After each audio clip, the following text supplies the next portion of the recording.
Živjo, danes gremo na Gorenjsko na Krompirjev pokal. Gre za kriterij oziroma krožno dirko, ki se začne v Voklem.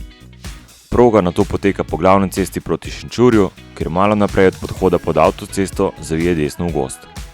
Skozi ovinke v gozdu in še skozi en podhod nas potem pripeljejo v Voglje, kjer proga ponovno zavije desno pred Voklem.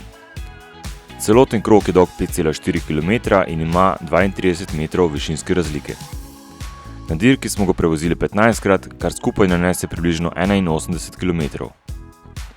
Kot sem že omenil, je krog precej raven, zato se dirka velikokrat odloča v sprintu. Dirko organizira moj domači klub Bambi in letos je potekala že jubilejna 20. izvedba. Na naši dirki, ki se je začela ob 10, so nastopile kategorije vse do kategorije E, torej vsi mlajši moški od 54 let. Ob 12. uri pa je sledila še druga dirka za ženske in moške starejše od 54 let, ti so odpeljali 8 krogov oziroma dobrih 43 km. No pa pojdimo na start. Začelo se je podobno kot že večkrat letos. Zaradi malo nervoze in hitenja se mi ponovno ni uspelo pravočasno vpeti v pedala, potem pa seveda takoj malo panike, ko te začnejo vsi prehitevati. Na srečo se je situacija hitro rešila in kmalu smo prišli do prvega ovinka. Tukaj je takoj za avtom napadel prvi kolesar. Po nekaj trenutkih neodločnosti se je beg začel pokrivati. Sam sem hitro sledil pospeševanju, a vse skupaj ni trajalo dolgo, saj nihče ni želel porabljati energije že v prvih metrih dirke. Skupina se je zato hitro ponovno združila. Prvič smo šli tudi skozi podhod pod avtocesto, kjer se hitrost vedno malce poveča. Nato sledi desni ovinek v gozd in tukaj se je vsakeč naredila elastika. Skozi gozd je šlo zelo hitro, sledila pa so stalna pospeševanja. Moj cilj na tej dirki je bil predvsem delati na dobri postavitvi v skupini, spremljati napade in se morda priključiti kakšnemu pobegu, če bi se vse poklopilo. Ker je to moja domača dirka, sem ji želel odpeljati čim bolje.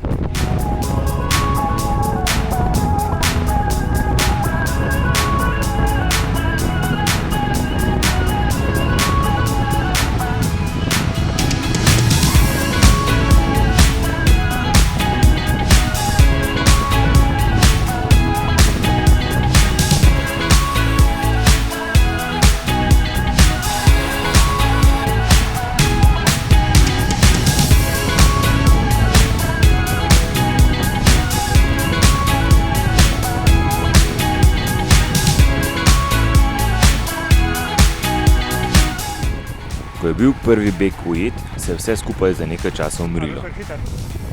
Kmalu je sledil nov napad, ki pa je bil hitro pokrit.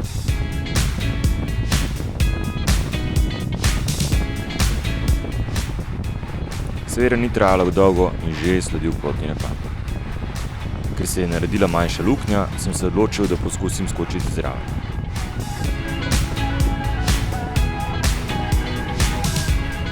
Sem prišel do teh dveh kolesarjev, pa se je tempo že začel umirjati, zato sem nadaljeval po desni in upal, da se mi še kdo pridruži. Kot bomo videli kasneje, so bile to predvsem nepotrebne žigalice, ki sem jih uporabil veliko prezgodaj.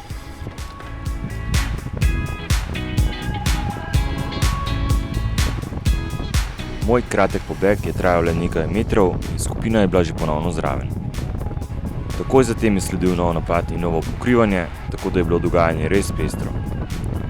Še vedno smo bili šele v drugem krogu, se pa napadi kar niso nehali.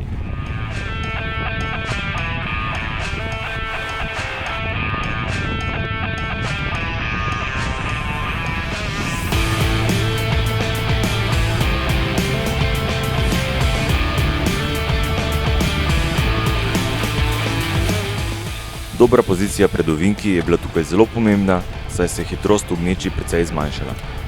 Takoj se je naredila elastika in moral si skoraj sprintati, da si držal kolok pred sabo. Na cesti proti Voklem sta bila še dva prometna otoka, na katerih se moral biti vsak krog posebej pozoren.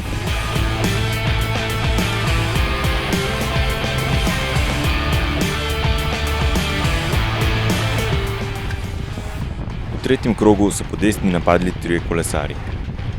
Na začetku je bilo še nekaj pospeševanja, potem pa se je tempo hitro umiril. Pred drugim ovinkom sem se premaknil na čelo skupine, da sem lahko odpeljal boljšo linijo skozi ovinek. Sledili so novi napadi, a so bili vsi hitro nevtralizirani. Sam sem ponovno po nepotrebnem kuril svoje žigalice, ker sem želel biti zraven skoraj vsake akcije. Res nespametno, a kot se reče, eni dirkajo z glavo, drugi pa z nogami.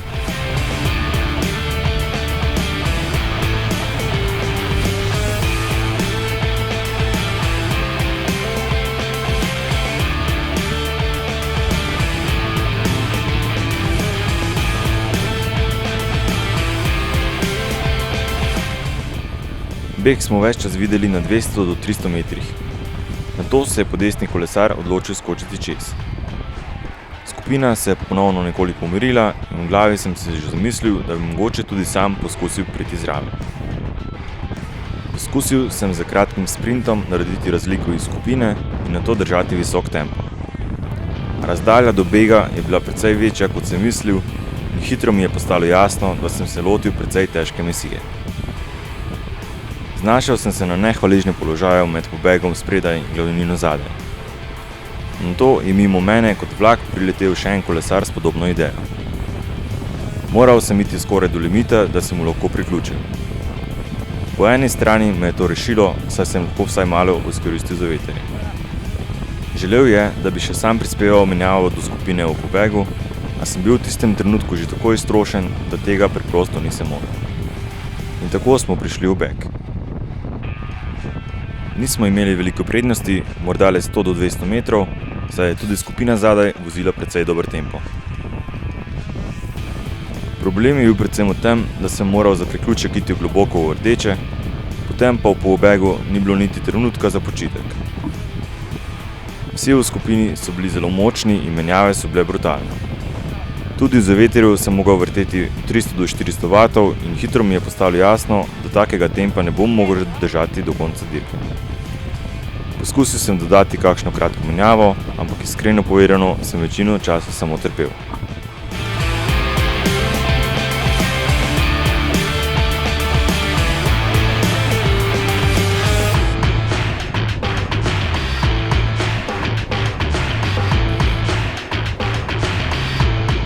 V petem krogu smo ugotovili, da nam je glavnina že praktično za petami, zato smo nehali vleči in pustili, da nas ujamejo. Tako je moj boj z zemljini trajal približno krog in pol.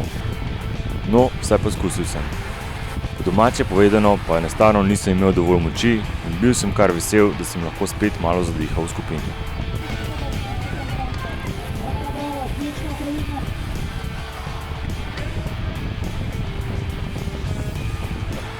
Ni trajalo dolgo in že je sledil nov napad po levi, posnetku je lih malce zakrit. Tokrat je napadel kolesar iz našega kluba, zato nisem imel interesa, da bi se pridružil. Kmalu nato pa je sledil še en napad in seveda sem moral skočiti zraven. Ker sta nato bila spredaj dva moja klubska kolega, nisem imel namena sodelovati v menjavah in lovljenju, ampak sem želel predvsem spremljati akcijo. Hitrost se je hitro povečala in tudi ta pobeg je bil hitro ujet. Nato je v desnem ovinku skozi gozd sledil nov napad in novo pospeševanje. A tako kot vsi prejšnji je bil tudi ta hitro pokrit. Sam sebi sem ves čas govoril, da moram nehati s temi eksplozivnimi pospeševanji in samo mirno slediti skupini. A ko se na dirki ves čas nekaj dogaja, adrenalin naredi svoje in se je res težko umiriti.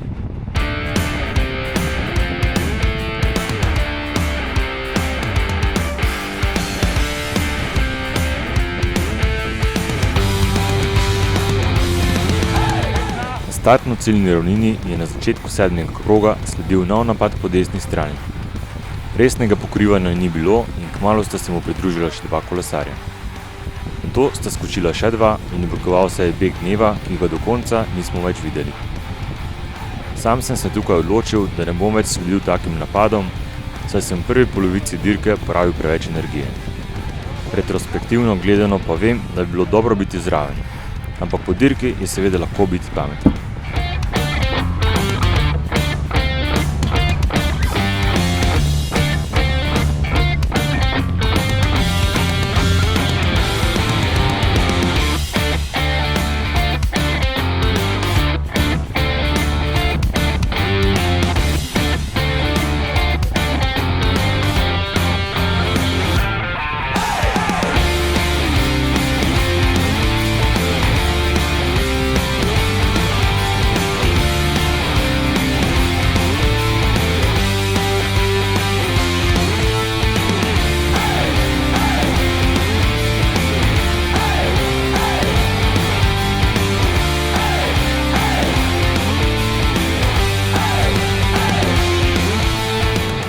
V 9. krogu smo izvedeli, da ima pobeg že minuto in 20 sekund prednosti.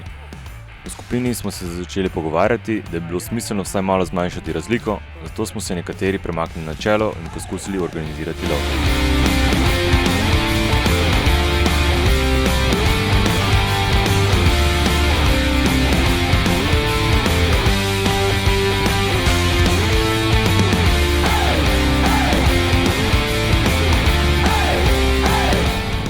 Gal je vlekel skupino praktično cel krog.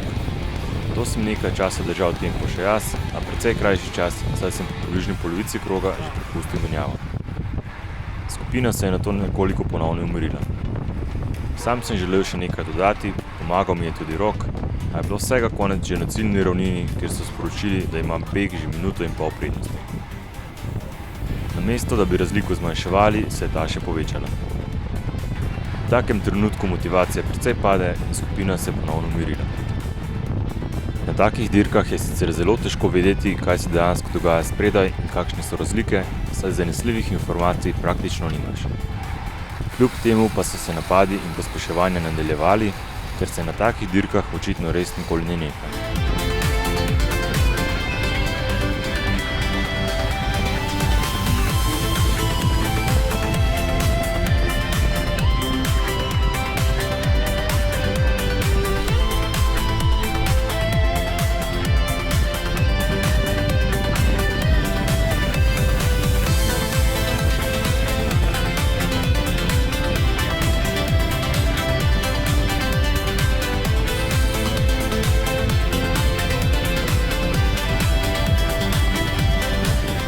Smo že v 14. krogu. Zadnja dva kroga sta bila precej mirna. Sledil je nov napad in seveda sem moral biti ponovno zraven. Nastala je manjša luknja do skupine zadaj. Poskusili smo nekoliko tudi sodelovati, a prave organizacije ni bilo. Pri enem izmed novih pospeševanj sem skoraj odpadel, povrh vsega pa sem začutil še krč v mišici in enostavno nisem imel več veliko za dodati. Poskušal sem predvsem za visoko kadenco nekako držati stik s skupinico, a nas je glavnina kmalu ponovno ujela. Ker sem čutil krč, sem po naslednjem ovinku skoraj odpadel, saj nisem mogel stati in pospešiti na moč. Na srečo se je skupina ravno toliko umirila, da sem lahko ponovno priklopil. Tukaj je res prišlo do izraza moje precej nespametno dirkanje v prvi polovici dirke in vedel sem, da bo v sprintu zelo težko narediti kaj konkretnega.